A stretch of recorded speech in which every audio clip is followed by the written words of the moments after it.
Welcome to the Christmas Sunday Roast.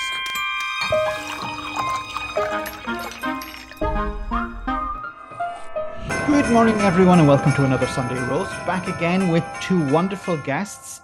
For anyone who's not familiar with the show, we'll start with Jenny. Jenny, can you tell us a bit about yourself and your channel? Yeah, my name's Jenny. I run Random Scottish History, a website. I've got about 7 publications, 200 YouTube videos, podcasts. Aki's is also going to be mad at me if I don't mention that I head out on Aki's tours once a week now to go and visit Scotland. And I try and make them half-hourly videos of our excursions out and about, and they have a Patreon and Ko-fi and Facebook page and Discord server and everything all set up now for themselves. Random Scottish History obviously has the same on the go, but yeah, it's been a fun few years getting all these things done. Yep. Great. Thanks very much. And for anyone who's been living under a rock for I don't know how long, Phil, can you tell us a bit about yourself? Yeah, my name's Phil. I do a YouTube channel on political commentary, mostly British political commentary, unless there's some international news that also has some bearing as well. Fantastic. And my wonderful co-host, Alex, can you tell us a bit about yourself? Hi, I'm Alex, also known as Political X. I'm a historian and a journalist. And my wonderful co-host, Max. My name is Max. I run the Robespierre channel, where I talk about British politics and Brexit in particular. Alex, what's our first topic for today? An interesting one, Nicholas Rossi. This is picked by Random Scottish History. Jenny, tell us about what this case is. Why you've picked it this week? Because it's mental. It's just mental. Even the behaviour panel got in about it. So this guy has claimed, well, he has apparently been guilty of kind of gangster crimes over in the US. He absconded, got to Britain, immediately affected an accent and a brand new personality, and got married and everything. Living up in Scotland, living quite well, actually, though he's pretending to be very ill, so ill. How could he possibly be this gangster? He's so ill, you know? Isn't that Gangster 101? Like, when you see him going into trial, they've all got, like, the oxygen mask, which none of them need. I think you're mistaking the spitting hoods for the dog muzzles. Yeah, no, this Nicholas Rossi, like the Scottish government have gone, you are not who you say you are, you're an absolute dope, and they've made him run out of appeals against his extradition, and they are sending him home to be judged by the US authorities. So it's going to be interesting to see what the outcome of that is. As for his wife, I think she knows. He can't have hidden it for any amount of time. It's not like he's some kind of genius. I mean, I've seen so many, and you need so much mental stamina to keep up a personality, to keep up the pretense of a thing. I've got cats running around me. I'm sorry. And it's Christmas. It's fine. And there's just absolutely no way that she doesn't know, and so she's either in it for a financial reason. He's either led her to believe there's a book or a movie on the go should he get away with it, or she's been threatened in some way. That's not how it comes across when they're on camera. I would hedge more towards the financial benefit. They seem enamored with each other on camera, but it seems like too much, if you know what I mean. Like, married couple tend to be comfortable with each other. She's almost all over him and being like, and it's almost like it's so staged, it's so over the top lovey that I don't believe it at all, you know. A bit like Kerry and Boris. Yeah, although I don't know, this woman had like 7 wains to the guy, so you know, like, but yeah, I'm glad he's getting sent back, and I am kind of curious to find out what the conclusion is going to be to it. Like, I'm glad the Scottish government were just like, we're not dealing with you here. It says here he represented himself in court, so that was a bit of a losing strategy from the start, wasn't it? Yeah, I think he definitely thinks he's smarter than he is. He definitely thinks he's smarter than he is. Like, that's a classic psychopath sign, though, isn't it? Who was the other one? The one in America who went Donald Trump? No. Another psychopath. You think he is a psychopath, Donald? Yes. Yeah. And you've got to bear in mind that what? No. All unison. There's in excess of 20% of the population are actually technically psychopaths. So, you know, it's not unusual for people who reach the top of politics for a large proportion of them to be Tories. just because Yeah, you have to be able to, but you also have to step you on can other get them people. in various parties. Obviously, certain parties attracts them, but people like that tend to, they're very aggressive. They tend to have a high opinion of themselves. So, of course, they're going to seek out managerial positions in politics that's naturally attractive to them. And when you've got, it's like alcoholism. It's a much higher proportion of the population than some people really realize. Psychopath, it's not like, it's just like 2 or 3 population. It's like 25% of the population. That's crazy. Have you ever seen the AA locations in London alone? Number of AA meeting locations? No. It's almost more than pubs. Just, yeah. As long as they're not next door to pubs. What's that? It is the As long as they're not next door to pubs.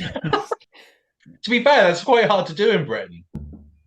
I don't know. The village I grew up in, which unfortunately attracted itself an unfortunate reputation earlier this year, because it was where that stupid woman who saw some paragliders and thought it was Hamas attacking Doncaster. But anyway, the village I grew up, when I grew up, had 14 pubs in it. It's like a mile by a mile and a half, and it had 14 pubs. Now there's like just 2, I think. I think there's 2 left. That was it. I was around.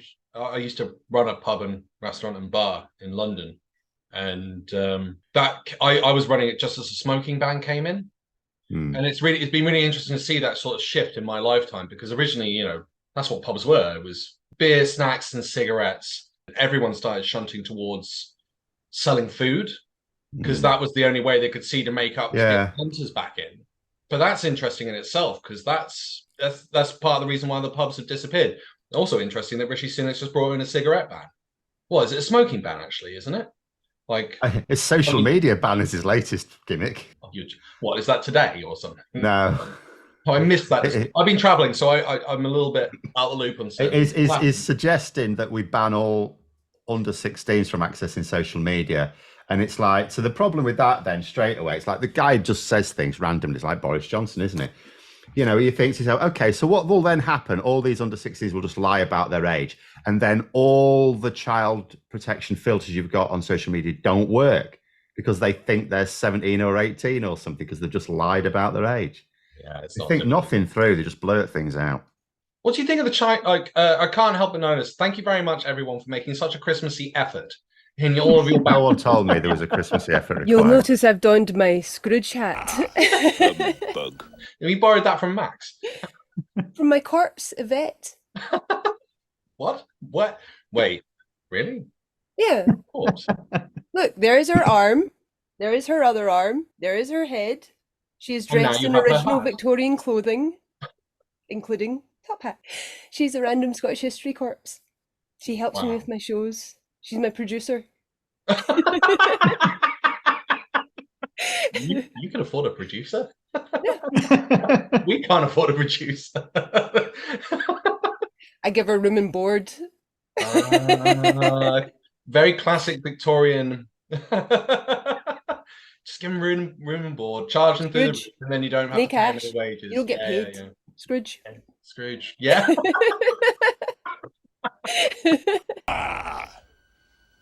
Humbug. Sorry, Phil. I was going to say, we'll go back onto the social media. China's got a very interesting thing where they don't ban, but they've changed the algorithm for under 18s, which makes them watch stuff that isn't what we have in the West. So it shunts out people achieving high academic qualifications or physical achievements as a thing that's pushed onto youth to encourage them within physics or maths or geography or history or sports achievements. Yeah. Anyone have any thoughts on that? Should Rishi instead just be working with it instead of? Should he be doing like a kung fu move instead of just blocking it straight? He should be using the energy. What he should do is what they just fundamentally haven't done since Brexit is they should actually ask a wide range of experts on. He should present them a problem. This is what politicians are not expected to solve problems because they're idiots, most of them, and the ones who aren't idiots don't know anything, or they don't know anything about their particular field. You can't expect someone could be like have a really brilliant career. They could be a Nobel Prize winning something economist even, and you could put them in charge of the treasury. It doesn't mean they know everything, and they're not likely to be in the charge. They might end up being, the education secretary or the health secretary. So even though they've got this illustrious background, it's not in their department. So they need to present the problem. They say, I have got this political problem. You as experts come up with functioning ways to deal with this problem. And then they might turn around and say, this is not a real problem, behave yourself. Or they may say, okay, we'll work on some practical solutions. But when he just ran, because there's no, in theory, when a politician announces something, maybe it's already been through that process. But there's no way that Rishi Sunak has had this go through experts, because you instantly look at it and go straight away, they'll lie about their age. And then what, if you're saying there's not enough protections on social media, what protections there are you're basically circumventing them all. I guess the simplest way could be to say you can only access it through a credit card, and that's a bit of a classic way of doing it. Okay, so then you're then saying to everyone on social media, you have to put your personal, very personal details in to be able to use it at all. So that's then hitting the whole population. Yep, but it's the only way I could see that. If you want to, I'm not saying, I'm not advocating it. I think it's a wrong way to go to put in such a block on social media. But if you were to do it, that would be arguably one of the most simplistic and effective ways of doing it.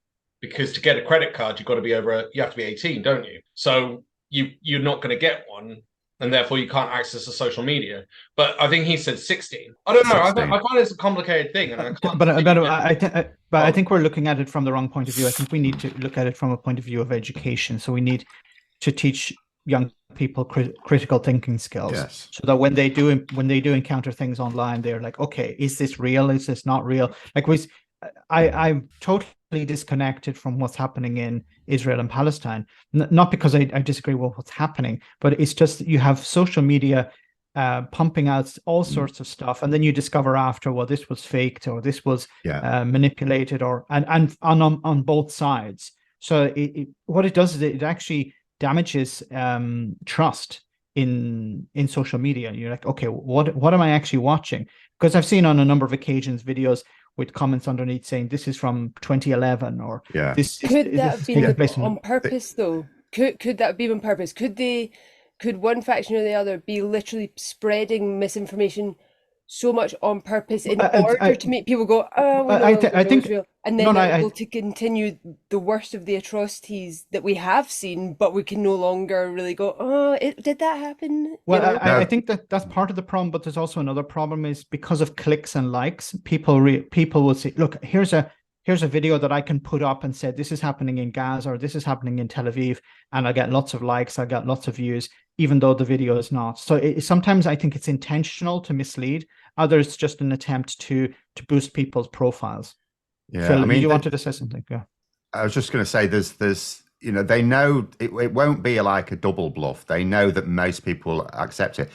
And this is going to happen a lot, and it's going to happen during the election. There was one today, someone's passing around photos going, oh, why is Keir Starmer photoshopping himself into images with the public? Why don't you just go out? And it's like, no, the image was of him with the public and someone's photoshopped him out.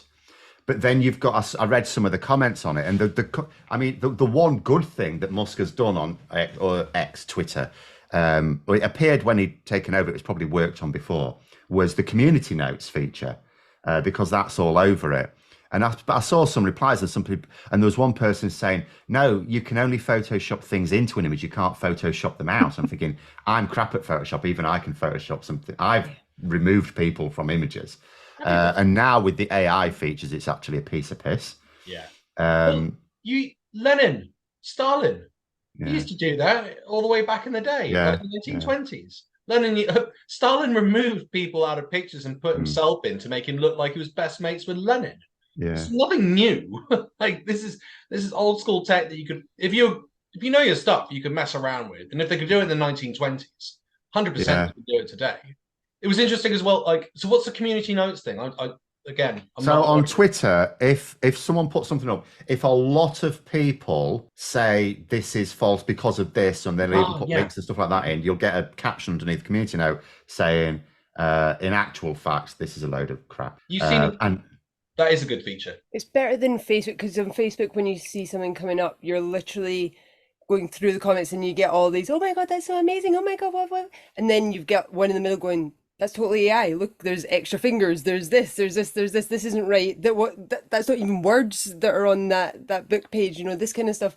And so on Facebook, you kind of have to scroll through to get to the comments going, yeah, that's not real. Like, well, have you seen put them yourself? Have you seen the pictures of Trump and Epstein together? I can't tell if they're fake or not. I think Like people now- are saying there's extra fingers, and I'm going, it doesn't look like there's extra fingers. No. Has anyone seen this? No, It's but- him in a club with Epstein and like a load of women all over them. But I think some of those images are from the 90s, so it's Yeah. But they're I've not only seen Photoshopped. this one. I've never seen this one before until this year. But you raise a point, is that you can, like, we're thinking of recent images being photoshopped, but you can also Photoshop older images and put in, so like it completely undermines trust in.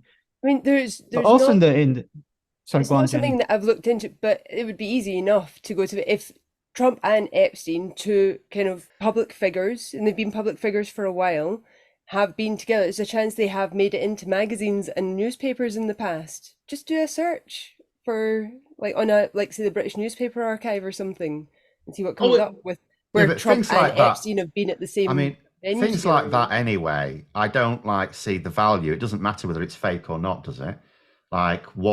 When people try and find photos of like two people together, what they're trying to do is like a guilt by association. It's like they're either guilty on their own or not. You can't be guilty because they're both guilty you of their happen- own crimes. They are, aren't exactly. so- But nonetheless, I mean, you might find a photo of Jeffrey Epstein with, say, Mother Teresa or something. I mean, are people going to start accusing her of running, or when she was alive, running? She was some dubious. Sort of, He had dubious practices. I don't think you need to. Yeah, but you can have two people meet in a club or something like that.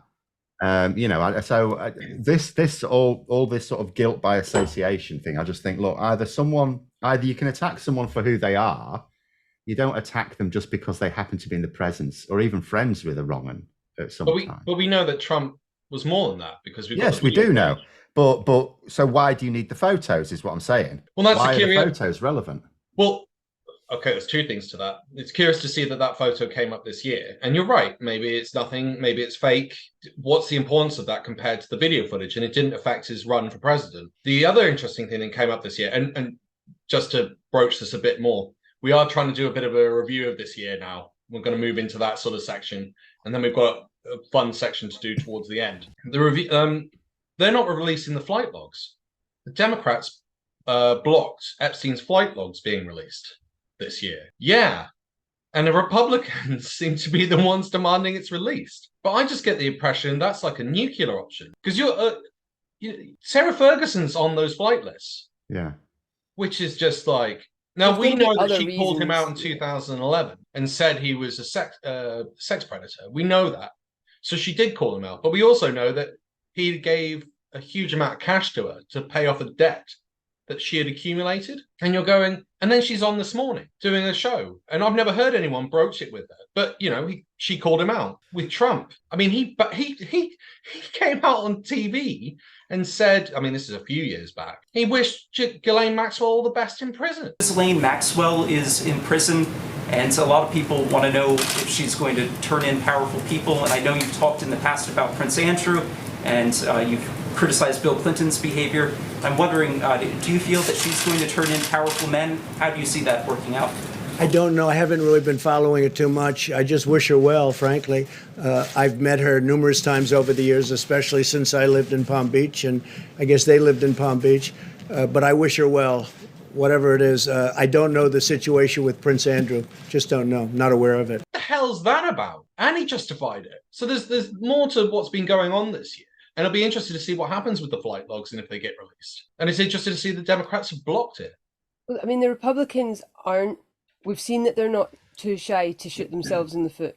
They keep screwing themselves over in a number of ways, like with lots of, much like the Tories here. Or the DUP.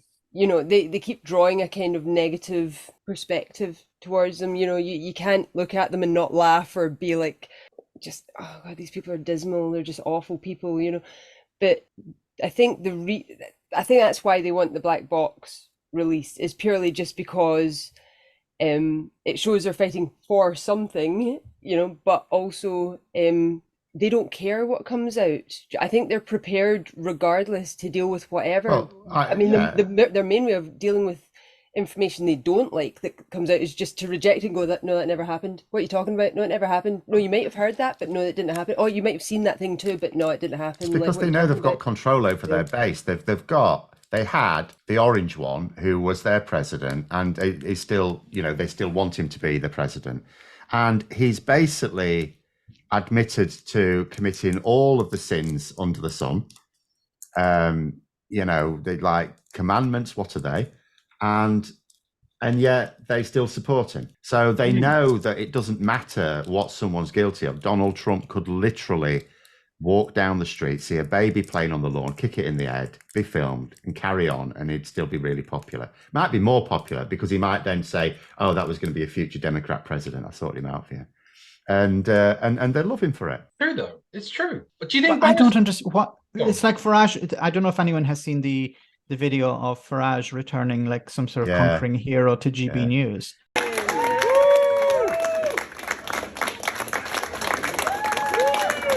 They were lining third in a contest of 3 people.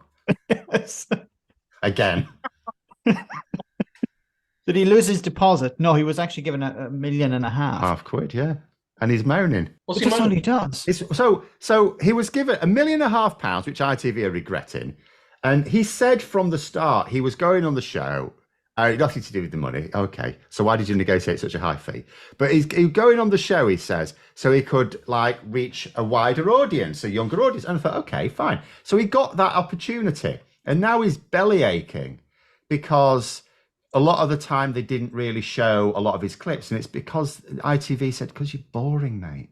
You're just banging on about politics all the time. And our viewers aren't like political. They're not that bothered about it. They want a bit of chatter, and you're just boring. He could have learned that after he did the video about his Twitter support dwindling. He's like, oh, it was going up, and now I'm cancelled and nobody's joined. No one's supporting me. I've not had new followers in age. In fact, there's been a decrease in followers. What's happening? Twitter must be behind the scenes here. It's like, no, mate, you were the figurehead of Brexit. Brexit's kind of done. You're no the figurehead of anything anymore. No one gives a shit anymore, and you've got nothing interesting to say. You've got no policies that are actually like of interest to anybody anymore, you know. So it you know, in this country, unlike in America, that's it appeals to his core base, which is a significant proportion of the population, but a very, you know, it's well into the minority, whereas in America it's about half of them. So which is why Donald Trump still continues to be a credible threat, because that base is not like a minority of the population. It's basically half the population, or the voting population, whereas in this country, it's maybe 15%. It goes back to what you're talking about, like the lack of experts now, and it's the right that just shun experts. But what I think it is they've realised there's a reason soap operas are a thing. There's a reason that there are so many series and dramatised episodes of things that last for thousands of episodes, hundreds and thousands of episodes, people will just keep watching.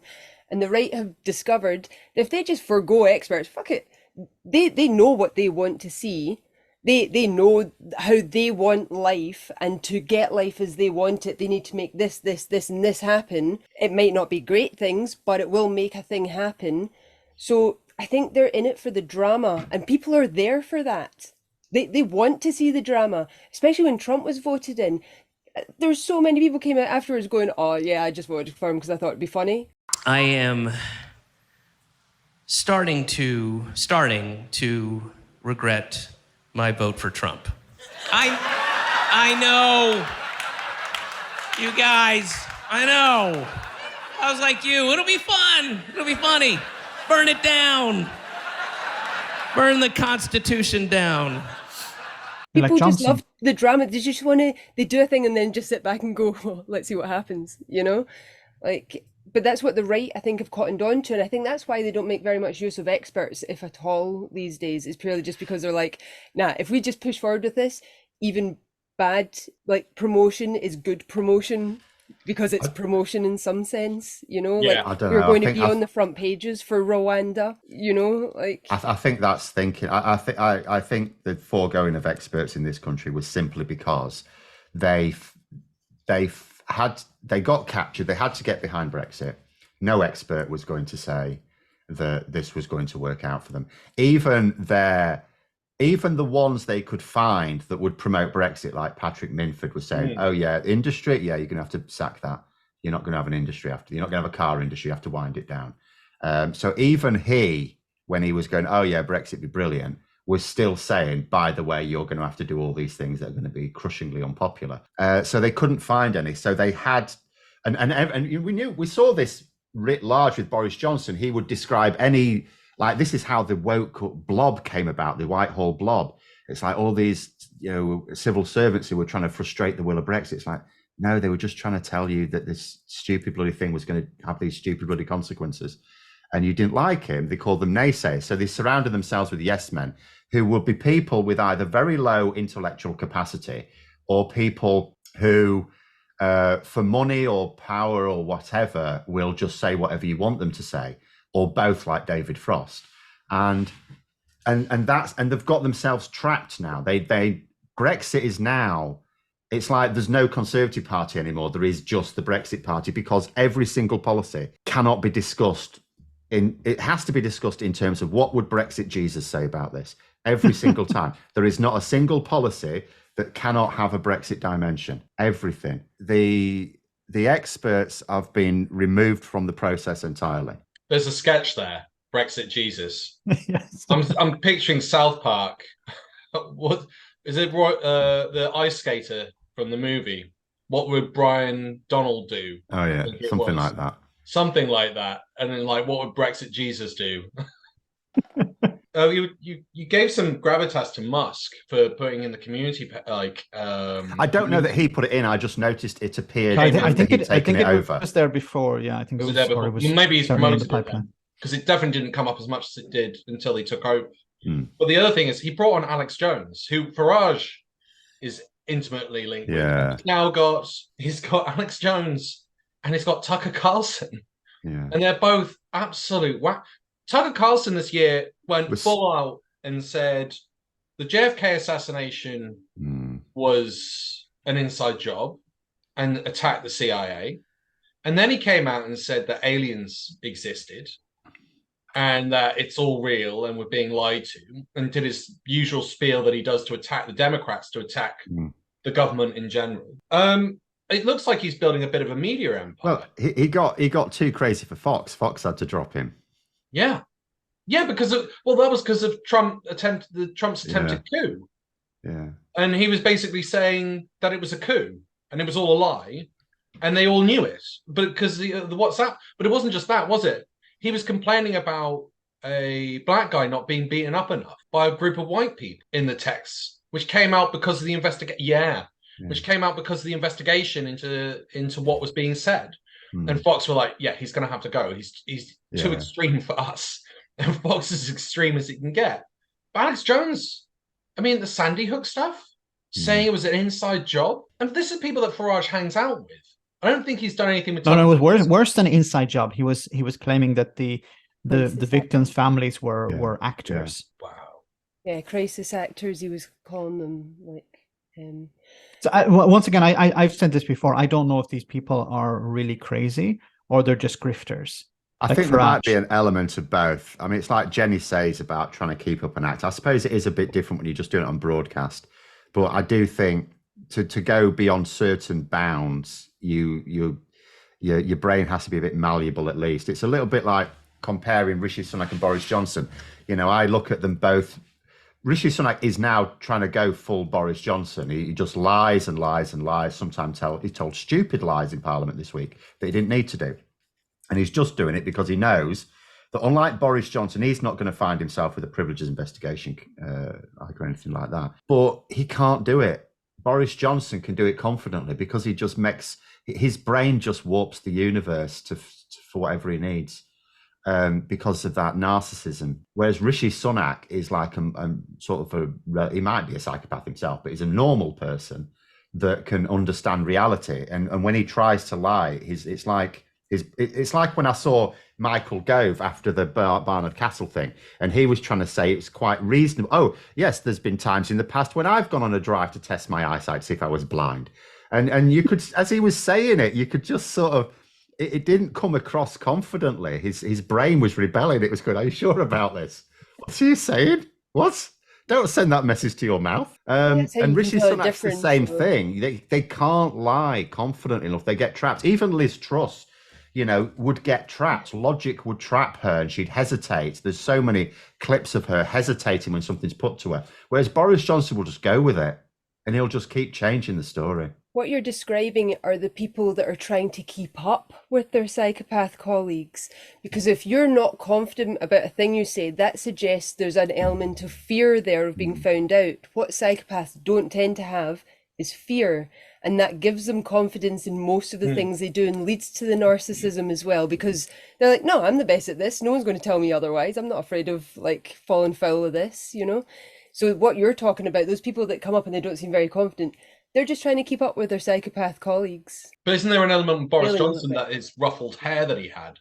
That was to knock you off and make you think that he isn't that big a deal and he's not a threat, which is even more subversive compared to someone like Rishi Sunak, who I don't know if he does dress well.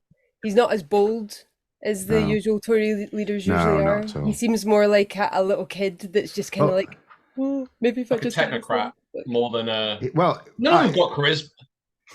No. Well, this was it. I mean, there was the Mirror were making a big thing yesterday of this recorded Lee Anderson thing, and now saying part of it is saying where he was saying Rishi Sunak doesn't have Boris Johnson's charisma. I think, well, there's nothing remotely controversial about that. He doesn't. It's not an attack on Sunak or praise of Johnson as such. It's just a fact. Johnson had charisma. Rishi Sunak hasn't got charisma. I will save the Labour leader. Keir Starmer doesn't have charisma. Well, he doesn't have that charisma that, when I talk about charisma, I mean, I don't know them on an individual basis, but I'm talking about the charisma that projects itself well to millions of people who will never meet you. People say that Theresa May comes off well on a one-on-one basis. So that's why they were caught totally by surprise when she ended up being completely scared of the public in 2017. Because she lacked the charisma that actually matters in politics. But then it's why would it even be a pissing contest? Because charisma is really just the ability to cover up for a lack of substance with charm. What about Obama, though? I think there was substance there. Yeah, he had. You can have charisma and substance, but what I mean is the purpose of charisma is to win over people that you cannot win over with arguments. Well, yes, there is an element of that, but it's also to sell your policy. So if we went even further back, FDR, Franklin Delano Roosevelt, during the 30s to World War II, he did it really well, and it's to sell the policy to then pass it through Congress. So if there's an upswell in public opinion about, let's say, public school development, which is one of his policies, and he's selling it really well, or there was even the fireside chats where he got onto the radio and said, put some faith in the banks. Don't take all your money out. Put it in there. We're going to get this fixed. And because he came across so well, there's an argument that it calmed the national attitude towards the banks and then started to settle it. If you look at someone like Boris Johnson and COVID, it was the antithesis of that. So we are saying at 4:00, we'll have a 5:30 press conference, and this begins at 6:45. We don't expect that the whole country will return to their desks as one from Monday. The key thing is the government is no longer telling people that it's necessary that they should work from home, and the rest is really for employers to work out for themselves. So we are saying, don't go to work, go to work. Don't take public transport, go to work, don't go to work. Stay indoors. If you can work from home, go to work. Don't go to work. Go outside, don't go outside. And then we will or won't do something or other. Yeah, but also there was the problem of trust. You didn't have the trust. Like if you look at, for example, in New Zealand, where the Prime Minister was explaining to people, you need to follow the rules, the rules during the pandemic. You need to follow the guidance, and people did that. Yeah. And there were other countries where there was trust. And I think this is a big problem, is that politicians over the last number of decades have been sowing mistrust, saying you shouldn't believe politicians, but believe me, And Boris Johnson was very good at that. He was lying to people. People knew he was lying, and people still voted for him. People were saying, well, he's lying to everyone else, but he's not going to lie to me. Well, they thought it was in their interest. I mean, there was that moment in a TV debate in 2019 where Boris Johnson said he doesn't lie, and the whole audience laughed. The whole audience, not just like the bit that wasn't going to vote for him. Forgive me, Mr. Johnson, but this is about personal integrity and individual character. Does the truth matter in this election? I think it does. And I think it's very important. I think it's very important to hear from... I've been very clear. Because they all know he was a liar. It's just that they thought... It's like when they do wrong things, they think it's in their interest, like at the moment trying to take... And I was talking to one of these fellas a week ago. They said, oh, trying to take away human rights. Yeah, but it's not to hurt us. It's to hurt these like 100 people. And they think it's on their behalf. Oh yeah, they might be like bending the rules, or they might be doing this, or they might be doing that. But it's in our interests. This guy from Eton. But it's on that bigger picture as well. I can't remember who cited the quote, but from World War II. First they came for the foreigners, then they came for the socialists, then they came for the communists, then they came for the poor. And I'm looking at this and going, this is no different. They go and attack the EU. They make it out to be the boogeyman. They get rid of the EU, and on the promise that they're going to make everyone's lives better. And then they start attacking the weakest. And everyone's sort of slowly walking through. I mean, you can't hold a sign up in public without getting nicked. That's literally North Korea stuff. People are they're too quick to believe words over actions. Because if you take the words out of the Tory party, if you just look at the effect they've had, and the huge increase in food banks and the huge increase in folk destitute due to cost of living, and just look at what they've done to the place. Look at how people are getting on. They're not doing well. I would steer clear of the food bank one though, because that went a bit wrong in Hartlepool, didn't it? When the Hartlepool by-election, there was some fella interviewed who said, well, we've got loads of food banks now. We had hardly any when Labour were in government. As if it was a good thing to have food. Because in their mind, it's like, well, food banks are there to help, feed the poor people. And we didn't have these under Labour, therefore the poor must have been starving. So, no, there just weren't as many poor. Yeah, how many there are in Norway? Desperate. Sorry, Norway. I imagine none. One. In Scandinavia, because they do teach critical thinking in countries like Finland, for example, and I think Sweden as well, at least. And also, you've got sort of, I keep saying, like, when people keep looking at other countries, you naturally look at the big countries like Germany, France, the United States, and like that. So no, look at Scandinavia. Yeah, everything they do, like their prisons. You take your average British citizen around a prison, and they would go, "Oh, it's life of Riley. Why are they being treated like human beings?" And it's like, yeah, have you seen the reoffending rate? It's down at the floor. There's like almost no reoffending, and it's because they don't treat them like. In Scotland, like the government tends to try, and the policies tend to align fairly closely with Scandinavia in a lot of places, like the baby boxes, and just there's a lot of, and when you're talking about like the lack of reoffending, the police in Scotland have actually been sent to do talks and train other police forces around the world, because they will judge it as mental health issue before they judge it as a criminal issue. Yeah. So the emphasis is on trying to sort out a person's mental health, because obviously it's understood that a person doesn't just wake up one morning and go, I'm going to go and stab that guy. Yeah. There's things that have led to a crime. There's things that have made a person, influences and ways of life and domestic violence and all kinds of things that lead to the situation where people feel that crime is their only option. And that's the way it's taken up here by the police force. But unfortunately, we're seeing that the police budget in Scotland is suffering at the moment. I think there's some closures about to happen for some of the police offices throughout. No, just quickly, there was a doctor interviewed, an NHS doctor interviewed on the BBC the other day, where she talked about how cuts to the NHS mean that people don't have access to a GP, or they, for example, if they don't have a GP in the area, they have to go to the NHS. A&E, and this is a huge cost for the NHS. Like something 40 quid for a GP appointment. Not that they pay, it's just it costs the system. Well, it's like £400 for A&E appointment.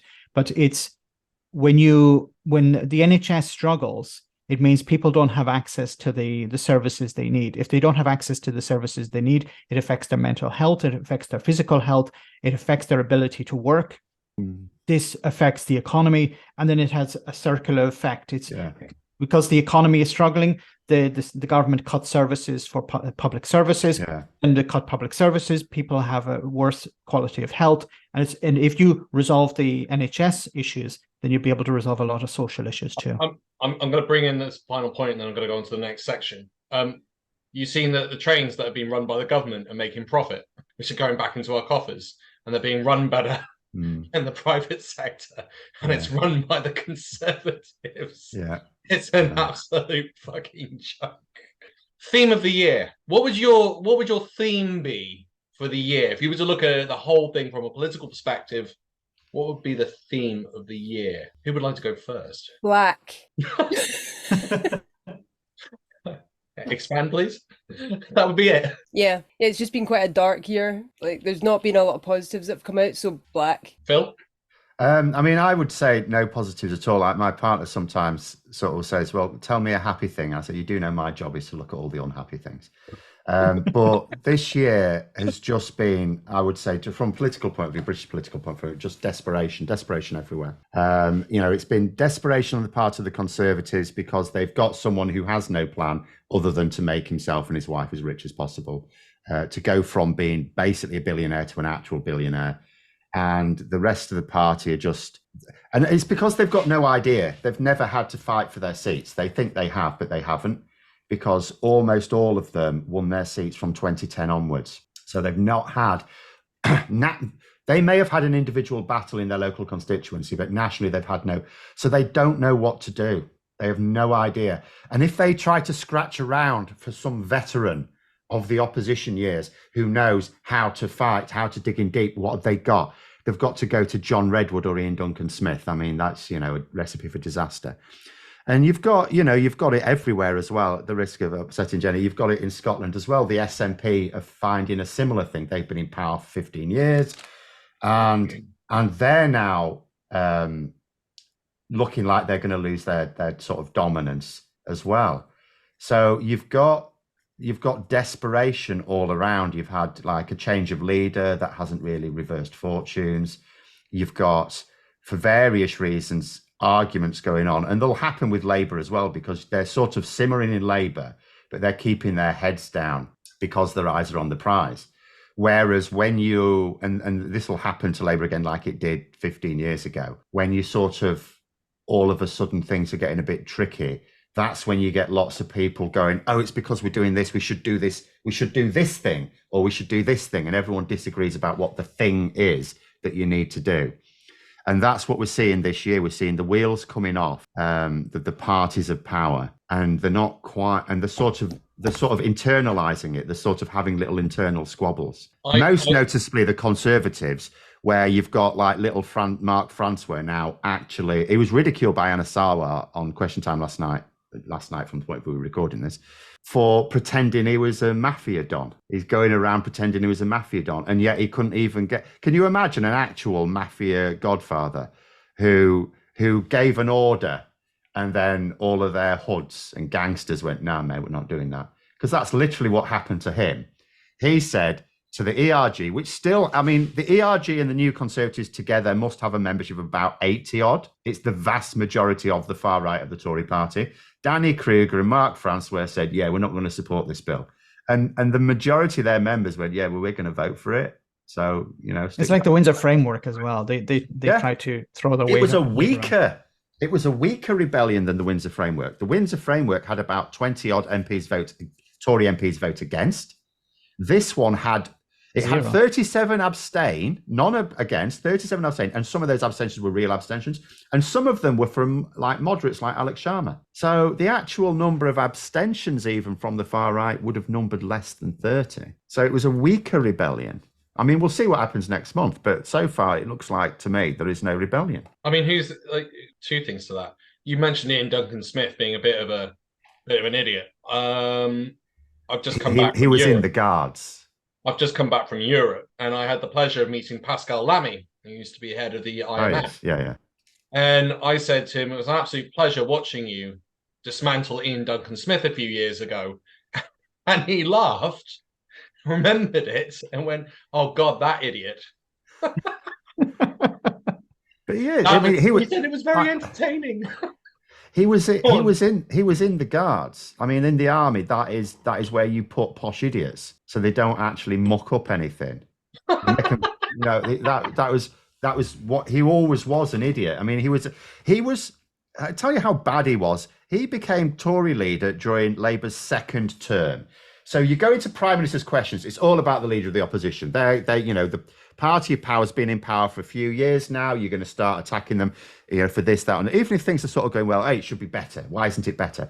And yet, by all reports, Ian Duncan Smith used to crap himself ahead of PMQs. It's like, how does that make sense? It's supposed to be the Prime Minister shooting himself. Does anyone remember how he promised that they were going to get rid of the Taliban? The Conservative, he promised about that. Anyone remember that? I don't remember very much. Yeah, he said he was going to work with Labour to get rid of the Taliban, and under the Conservatives, they've come back. No, I've never heard anyone pull him up on that. That'd be an interesting thing. Max, what's your theme of the year? It's like, and I'm stealing this from somebody, I don't know who to accredit this to, but it's like watching your local library be burnt down by people who can't read.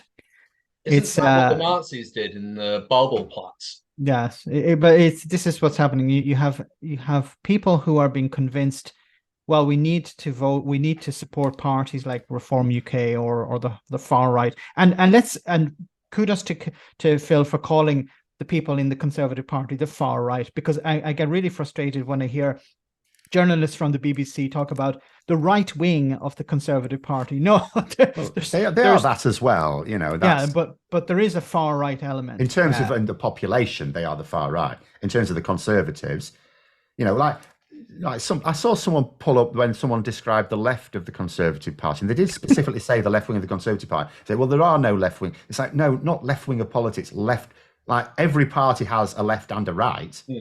The left of the Conservative Party is still right, but it's the left of them. So they're not socialists. Rishi Sunak is not a socialist like Danny Kruger accused him of being. In fact, to be honest, technically speaking, in terms of left and right, in terms of pure economic policies, you probably can't get more right wing than Rishi Sunak. It's just he's not quite as he's not a fascist. That's what they have. It's the authoritarianism that when we say the far right, we mean authoritarian and right wing economically.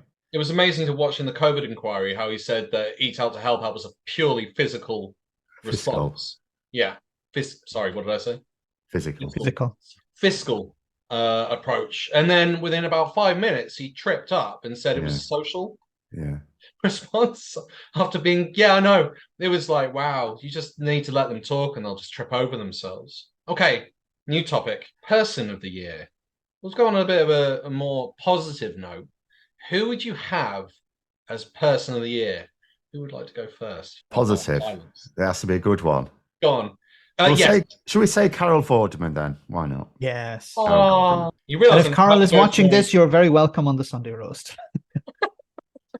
Carol Vorderman's a good pick. Yeah, she's been excellent. I figure that the English are stuck between a rock and a hard place because they really kind of have to choose between the Tories or the Labour Party. And I figure if she stood for a Labour constituency seat, she would win. It would be like an overwhelming win, I would think. If she were to actually like take any kind of leadership role within a party, I think she would be as bolshy as the Tories are in trying to get their policies through, but it would be policies that weren't super detrimental to everybody.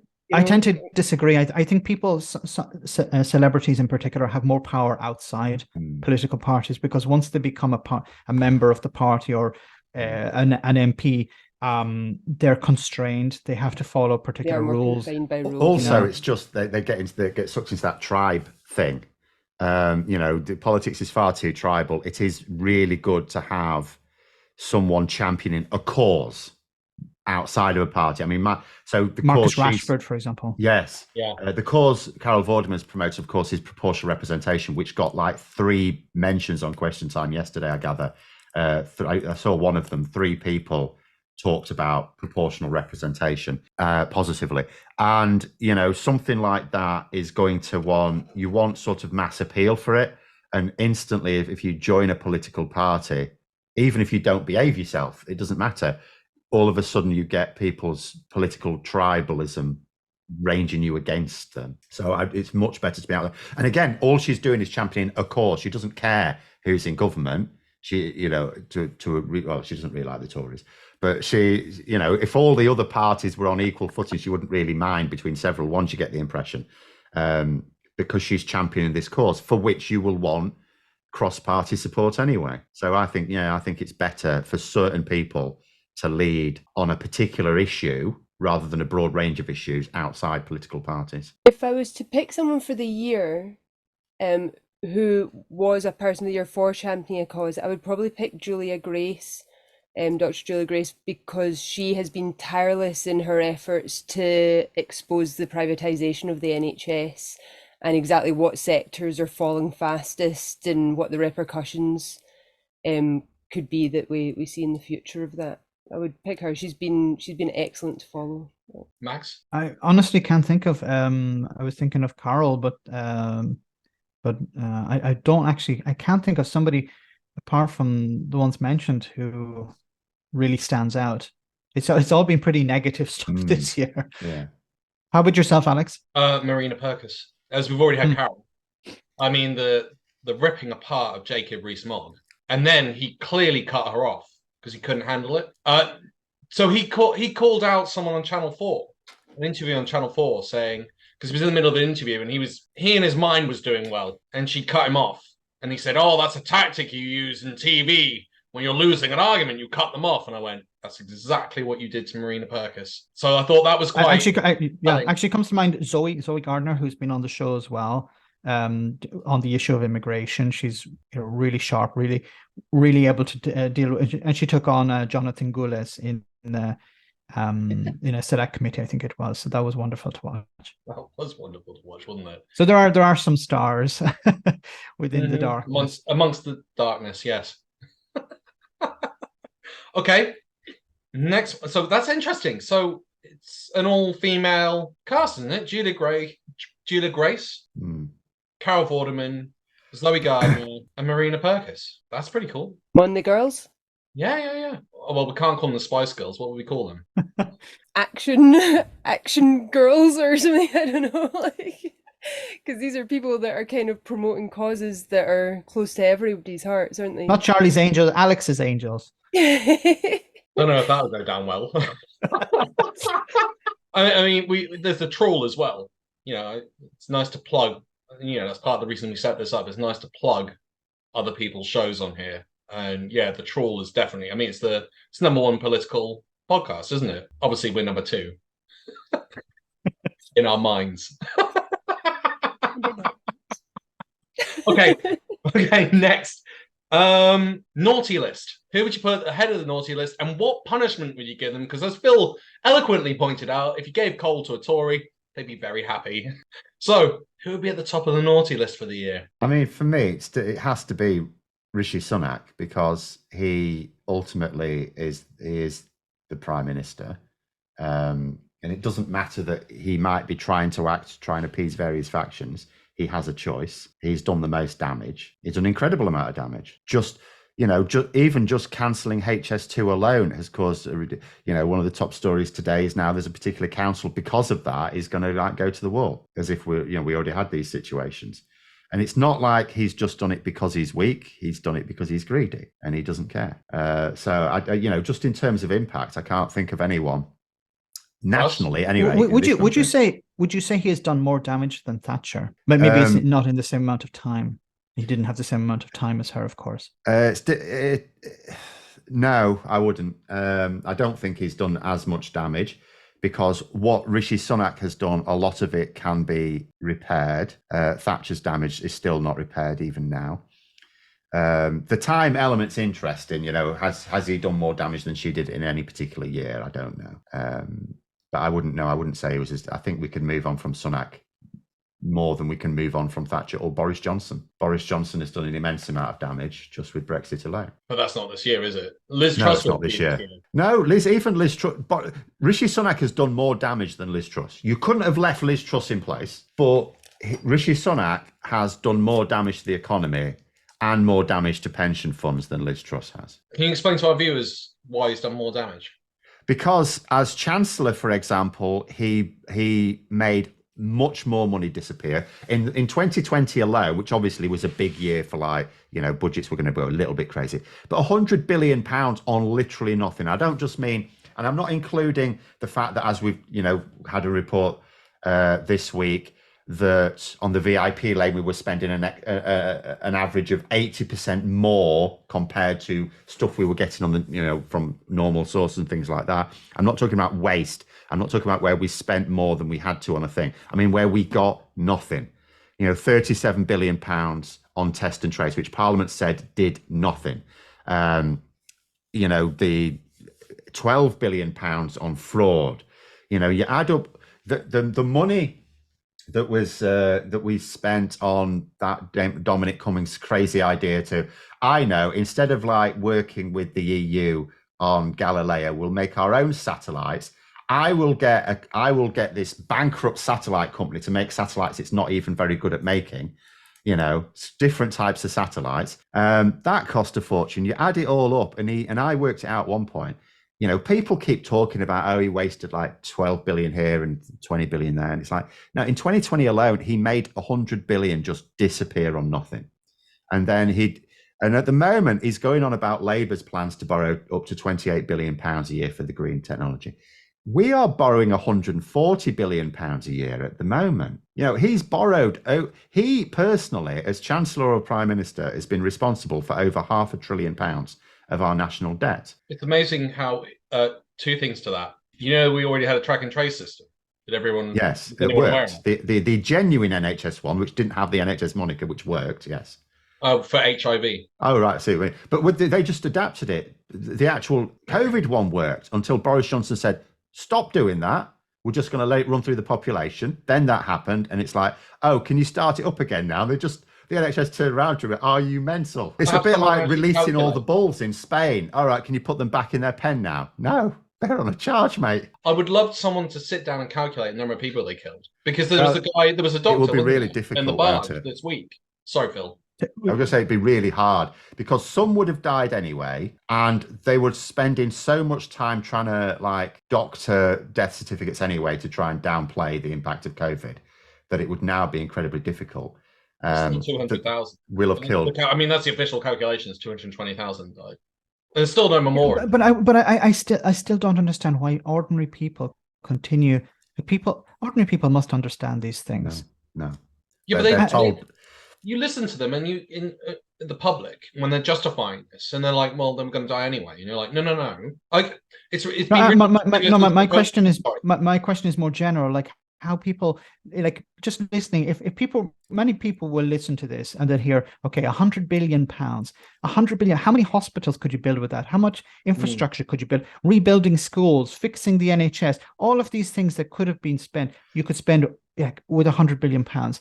And people will still, the Tories still hate immigrants enough. That's why I'll vote for them. Or even just they'll believe this fact. It was like a once in a century event, and they got caught out by surprise, and they weren't really expecting it. And all of these things are untrue, by the way, because the government cited a global pandemic as the number one threat to the nation way back in 2010. David Cameron made speeches about it, international speeches about the need for the world to do something about this. So you're not going to tell me he wasn't telling his own cabinet about the need for this. And those members of his cabinet ended up becoming the prime minister because, he had Theresa May and Boris Johnson in his cabinet. What was that thing? He had Boris Johnson in his cabinet. He certainly had him in. Yes, he did. Yeah, he did. So, and he knew him anyway. So, of course, he would have. They knew about these things. They just chose not to take it seriously because it was a cost for later. Why would we spend money now when it might not happen for another 10 years? We might not even be in power then. They always have that thing of Sunak has claimed everything's for the long term, hasn't he? and then he cancelled HS2. Yeah, I mean, like, I would like to get a Tory MP and just say, name me one long-term infrastructure project you've got going, because there's none. They ain't got anything. What would the punishment be, Phil? Well, as I said, we can't have coal in their stock, and we put a tax bill in their stocking instead. They don't like those. Jenny, is the top of your naughty list? What would you put in their stocking? I honestly don't know. I mean, up here, maybe Salmond for attempting to resurrect his popularity and serving to be the best divider of the pro-independence faction up here. He has split the vote between his party, Labour, and the SNP. And his faction have become this really strange, purportedly left-wing faction of people that just keep falling for right-wing bullshit. Yeah. And it's almost as if they can't see it for themselves. I mean, to want to hate any demographic, that's very much right-wing, like, way of being is I believe these things because I hate this person, this type of person, this race or class of person, and the Alba lot are, and there's a section of them that call themselves Women Won't Wished, who are completely anti-trans, and they're anti a whole demographic of the population who needs as much help and support as we can give them. And they can't understand that they're really just following right-wing rhetoric while apparently claiming to be socialists and left-wing. And I don't understand it. And it's all off the back of Alex Salmond trying to regain some kind of popularity and become a figurehead again in popular culture. Alex Salmond is a very interesting one because these people are saying we don't hate trans people, we just love women. That's their rhetoric, which Salmon has had some and then you see problems put out that are just pure hate. But no, I agree with you, but Salmon himself has had some problems with women in the past, hasn't he? Apparently, allegedly.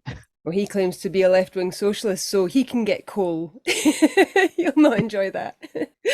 Farage, of course. I think and what would he get? A dinghy. I'd put a dinghy. If you could fit a dinghy in his sock, I'd put that in his stocking. Alex, what about yourself? Who would be on the top of my naughty list? Just because they haven't been mentioned, I'd probably put. I mean, there's a lot I would pick from that, but I'll add Liz Truss. I mean, the damage she did to the economy in such a short period of time is just absurd. And then she's gone out and defended it and told everyone in public it was still a great idea. Just total double down, as if to, again, trying to resurrect her career. And she's going to be claiming the £100,000 a year wage forever, having been a I mean, that she shouldn't be claiming it. It's not a way. It's a bit like the American system where you have money for a library. It's office costs, but the fact that she's claiming it for like a few days, pretending to be prime minister, I'd put in a tombstone saying your career is dead in a stocking, just to act as a reminder. Future news, like everyone to try and pick a topic that's likely to come up in a jovial way. I'm happy to give a couple of examples as well.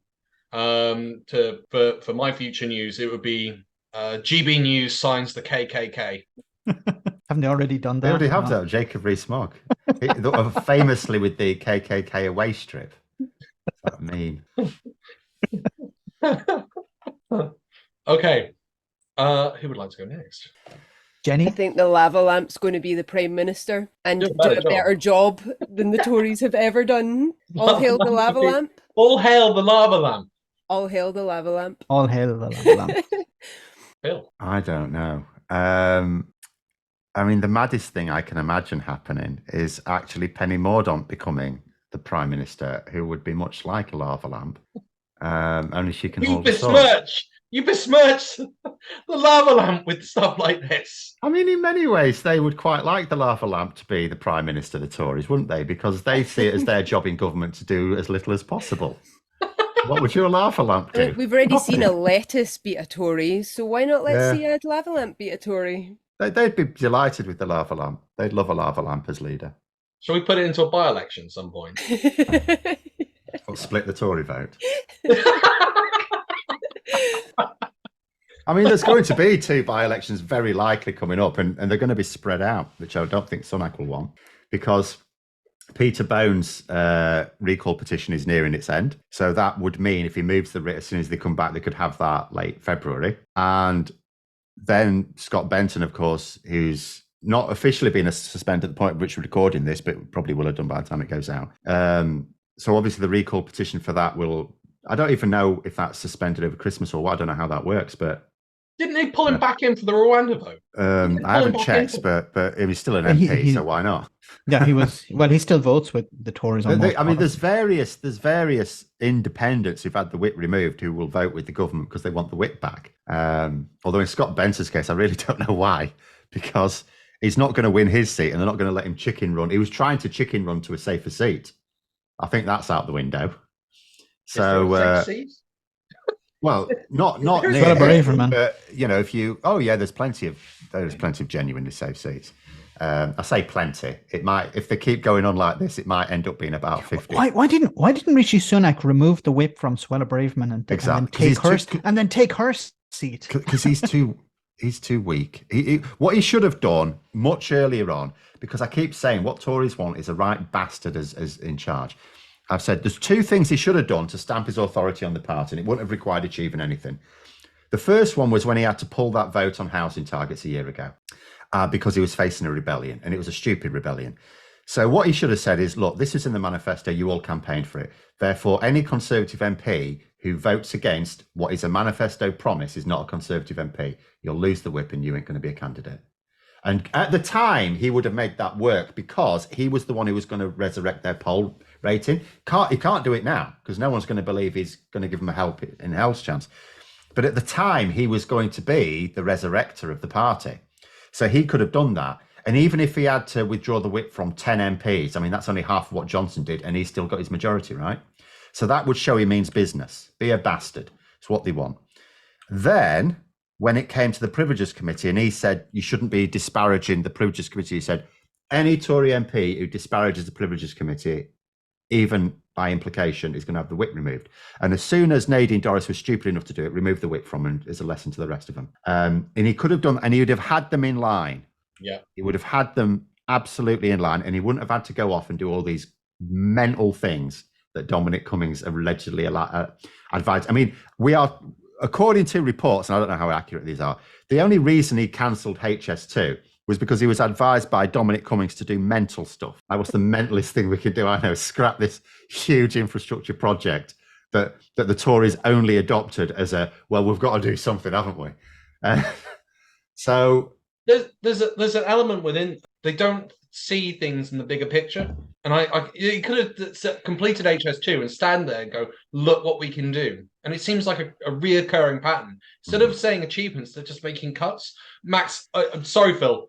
Max, what would be your future news? Rishi Sunak opens his own brand of food banks starting in Hartlepool. It is the place to start, as we've heard. They really love their food banks. Wow. And Alex?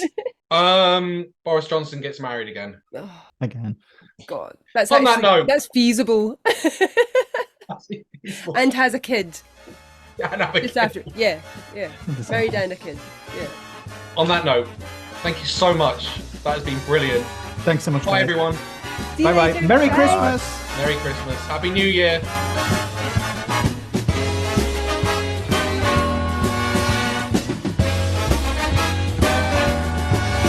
Be sure to tune in next week for another exciting story from the files of Police Squad.